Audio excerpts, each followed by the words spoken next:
वर्दी का जुनून अगर आप में है तो यकीन मानना वर्दी आपकी है, यदि जुनून नहीं तो वर्दी नहीं।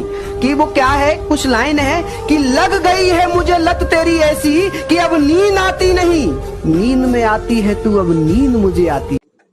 তো হে গাইজ, আশা করি তোমরা সবাই ভালো আছো, ভালোভাবে নিজের প্রিপারেশান নিচ্ছ ফিজিক্যালের। তো আমি আগেও বলেছি, এখনও বলছি যে যাদের 100-র উপরে নাম্বার রয়েছে ওয়েস্ট বেঙ্গলে, তুমি যে কোনো ক্যাটাগরিতেই হও না কেন, ফিজিক্যালের প্রিপারেশান করা স্টার্ট করে দাও। কারণ 100 নাম্বারের ওপরে থাকা মানেই তুমি কোনো না কোনো পোস্ট পেয়ে যাবে, এতটুকু তোমাকে আমি গ্যারান্টি দিচ্ছি, যদি তুমি ফিজিক্যাল আর মেডিকেল ভালোভাবে ক্লিয়ার করতে পারো। ঠিক আছে? তো এবার দেখো, আগের একটা ভিডিওতে আমি ছেড়েছিলাম যে কিভাবে তুমি ডায়েট মেনটেন করবে, কি ডায়েট নেবে। তো আজকের এই ভিডিওটাতে আমি তোমাদের দেখাবো যে কয়েকটা এক্সারসাইজ, প্র্যাকটিস আর কিছু টিপস। তো দেখতে পাচ্ছ যে এখন আমি মাঠে রানিং করছি, ঠিক আছে? সেই সময় ভিডিওটা তোলা। এখানে মাঠের মধ্যে আমাদের কিছু ছোট ছোট ভাই বোনরা ফুটবলেরও প্র্যাকটিস করে। তো দেখো, মাঠ এখানে একটাই রয়েছে, ঠিক আছে? তো আমি মাঠের মধ্যে রানিং করছি, রোডে রানিং করছি না। এখন তার মেন কথা হচ্ছে, রোডে রানিং করলে এখন তোমার পায়ে ইনজুরি হবে, কারণ আমরা অনেক দিন ধরে রানিং করি না।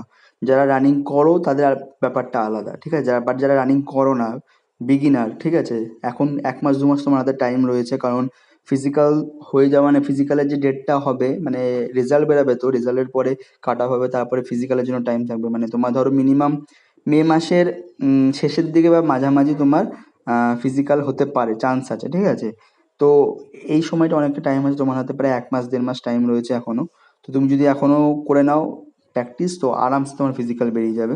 তো আমি এখন রোড রানিং করছি না, কারণ হচ্ছে রোডে রানিং করলে পায়ে ইনজুরি হবে, ব্যথা হবে, পায়ে ইসে হবে। তো এটা এখন আমি অ্যাভয়েড করছি। আমি সবাইকে বলবো, প্রথমে মাঠে রানিং করো, দেন আস্তে আস্তে যখন শরীরটা নিতে শিখে যাবে তারপরে রোডে রানিং করো, ঠিক আছে? এবার দেখো, মেন এখন দেখতে পাচ্ছ যে এখন প্রায় 3:30 4টে বাজে দুপুরবেলায়। এই বাইরে প্রচুর গরম, এখন কিরম গরম জানতে পারছো। এবার আমি গরমে রানিং করছি, মেন কারণ হচ্ছে কি, দেখো মর্নিংয়ে রানিং করলে তো করতে পারি, মর্নিংয়েও করি, কিন্তু মর্নিংয়ে কি হয় তোমার, সেটা থাকে না, কি বলে, মর্নিং ওয়েদারটা ঠান্ডা থাকে, কিন্তু মর্নিংয়ে রানিং করে লাভ নেই। কারণ কেন বলো তো, তোমার যে ওরা রানিং করাবে, ওরা তো আর মর্নিংয়ে করাবে না তোমাকে সকালবেলায়, যে ভোর 5টা দিয়ে শুরু হবে রানিং, ওরম তো না। ওরা তোমাকে রানিং করাবে 10টা 11টা 12টা এরকম টাইমটাতে, 11টা 12টা দিয়ে রানিং শুরু হবে। এবার ওই যে টাইমটা, ওই টাইমটা তো আর সকালের মতন ঠান্ডা ওয়েদার থাকবে না, এরকম গরম ওয়েদার থাকবে, বুঝতেই পারছো 12টার সময় কেমন রোদ থাকে। তো তুমি যাতে এখন থেকে সেটা অভ্যাস করে নাও, তোমার শরীর যাতে এখন থেকে সেটা অ্যাবজর্ব করে নেয় যে তুমি গরমের ওয়েদারে রানিংটা করতে পারছো।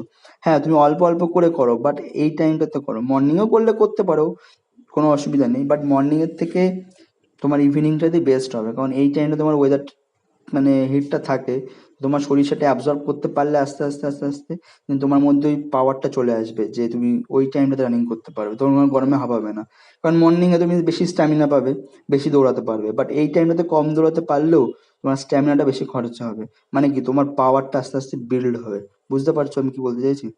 তো এবার দেখো, আমরা ফার্স্টে রানিং করে নিলাম, দেন এবারে হচ্ছে রবার ব্যান্ড দিয়ে ফার্স্টে কোমরে বেঁধে করেছিলাম, ওই ভিডিওর ক্লিপটা হয়তো ডিলিট হয়ে গেছে, ঠিকভাবে রেকর্ড হয়নি। এবারে পায়ে ক্লিপটা বেঁধে, স্যার বেঁধে দিচ্ছে আমার, পায়ে ক্লিপটা বেঁধে আমি এক পায়ে এরম টানছি, এতে কি হয় তোমার পায়ের স্ট্রেংথটা বাড়বে এটাতে। তারপরে স্কিপিং করব, এরও আগে অনেক এক্সারসাইজ রয়েছে যেগুলো আমি ঠিকভাবে রেকর্ড করতে পারিনি, কারণ যে আমাদের প্র্যাকটিস করাচ্ছে খনা কাকু, উনি দেখলে হয়তো বকা দেবে যে প্র্যাকটিসের টাইমে এসব কেন করছিস। তো আমি তোমাদেরকে দেখানোর জন্য কাউকে দিয়ে ভিডিওটা রেকর্ড করিয়েছি। তো এখানে পায়ের স্ট্রেংথটা বাড়ানোর জন্য এটা করছি, ঠিক আছে? এটা দেখে মনে হচ্ছে যে ইজি, বাট এটাতে প্রচুর, মানে টেবিলটা তোমার রাখতে হয়। দেন এখানে স্কিপিং করলাম কিছুক্ষণ, প্রায় 5-10 মিনিট। স্কিপিংও তোমার ভালো এনার্জি পাবে। তো স্কিপিং করার পরে দেন আরও কিছু ফ্রি হ্যান্ড এক্সারসাইজ করেছি, ঠিক আছে? তো এখন একটা জিনিস মাথায় রাখো, চেষ্টা করো ওয়েটটাকে একটু লুজ করার, ঠিক আছে? ওয়েটটাকে লুজ করলে তোমার দৌড়াতে তুমি ভালো পারবে, যত বডি হালকা হবে দৌড়াতে পারবে। মিনিমাম তোমার ওয়েট রাখো 50 থেকে 60-র মধ্যে ওয়েট রাখো, চেষ্টা করো। তো এখানেই দেখতে পাচ্ছ সব কিছু, ঠিক আছে? তো ব্যাস এখানে এটুকুনি রাখলাম ভিডিওতে। ভিডিওটা ভালো লাগলে লাইক করো, আর চ্যানেলটাকে সাবস্ক্রাইব করে দিও। আর দেখতে পাচ্ছ এখানে আমার ছোট ছোট বোনেরা কি সুন্দর প্র্যাকটিস করছে, এদের পায়ের পাওয়ারের জন্য এরা পাওয়ার ট্রেনিং করছে আজকে, ঠিক আছে? তো টাটা, বাই বাই, ভালোভাবে প্রিপারেশন নাও।